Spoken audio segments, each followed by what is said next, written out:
Dude, I know. I feel your pain. 10,000 standard years and we still can't get a good 40k FPS game. What the hell's going on?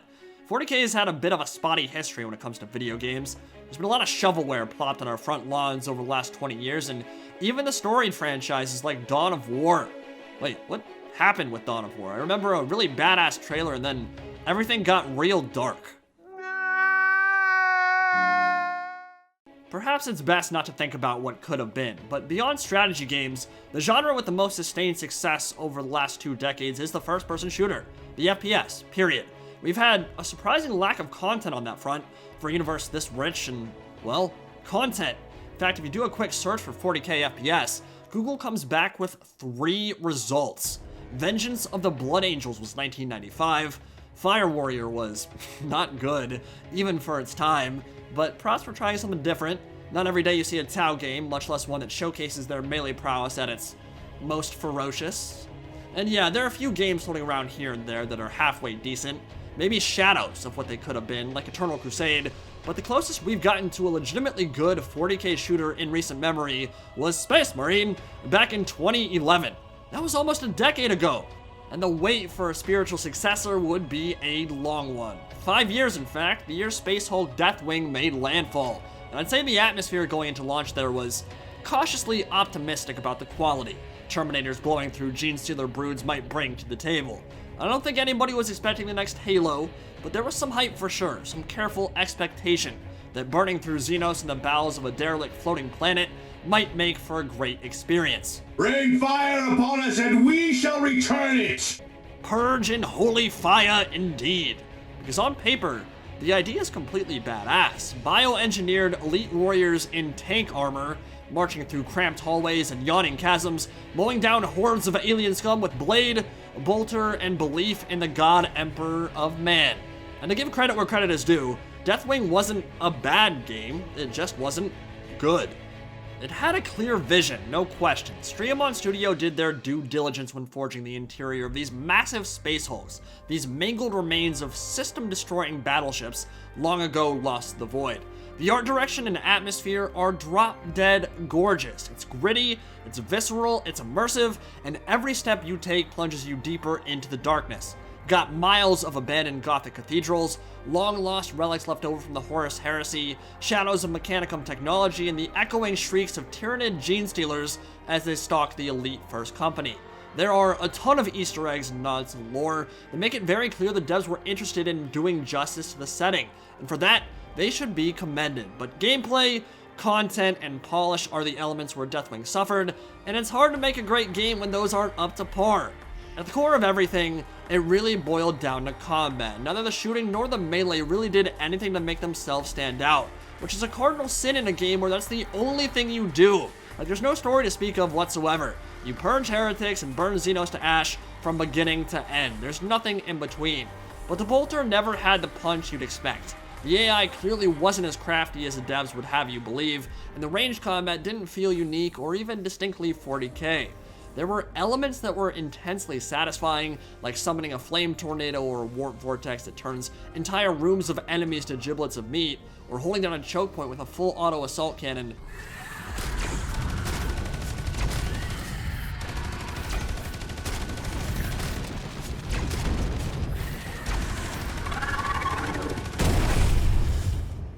But much of it felt anemic and lifeless. Don't get me started on the melee. It's bad, it's mindless, and you just left-click your way through the game. The animations are stiff, there's no flow, and from day one, it felt really floaty, without the meaty impact you'd expect when hitting an enemy with earth-crushing tactical dreadnought armor. You whiff a lot on enemies standing right in front of you, and it doesn't feel like you're interacting with the swarms around you at all. Just kinda swinging at the air, and the enemy happens to be there and occasionally explode. Deathwing would have benefited dramatically from sync kill animations to spice up the melee, in a system that felt largely tacked on and ignored where it absolutely should not have been. Sound design was really hit or miss, with the stomping and shrieking of an incoming Genestealer horde setting a high bar, while plasma weaponry sounds like a newborn kitty mewing for some titty milk. Pew pew! Pew pew pew! Like, I don't know about you guys, when I'm firing small suns of bone-boiling energy into Xenos filth, I want my gun, the environment, and my headphones to behave accordingly, not sound like I'm trying to hold in a silent fart. If you want to see what plasma weaponry should be like, check out the Astartes series on YouTube. I'm sure most of you have basked in its glory already, but oh man, that plasma pistol made me feel things in my pants I've never felt before.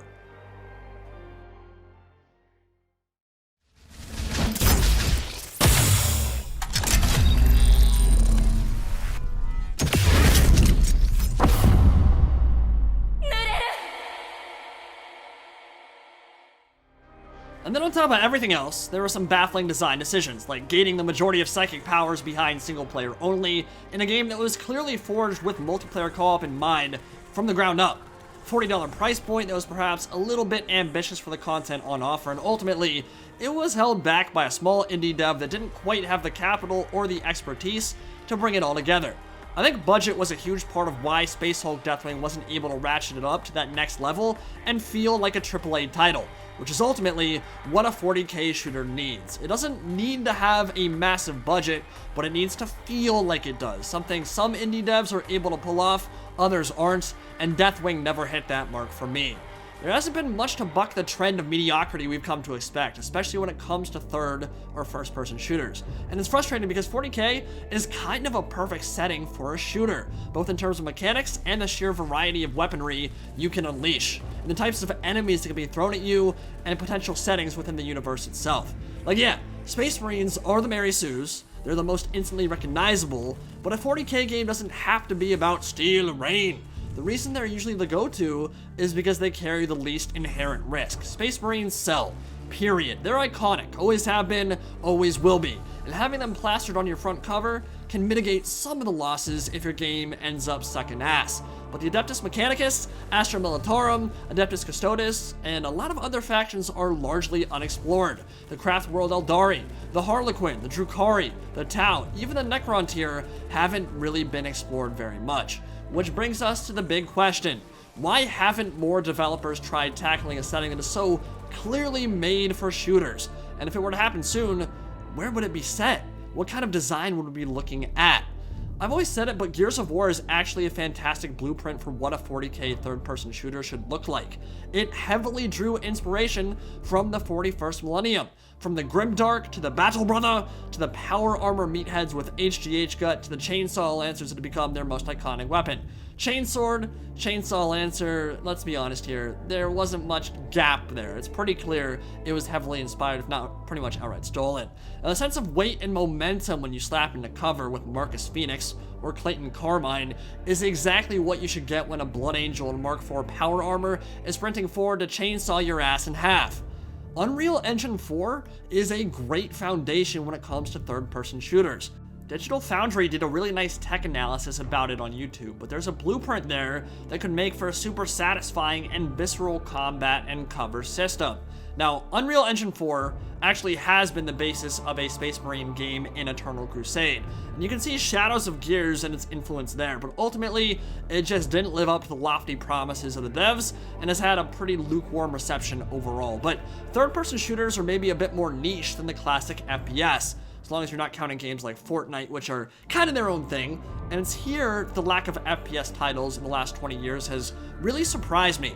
So what are the elements that make for a good 40k shooter, or any shooter for that matter?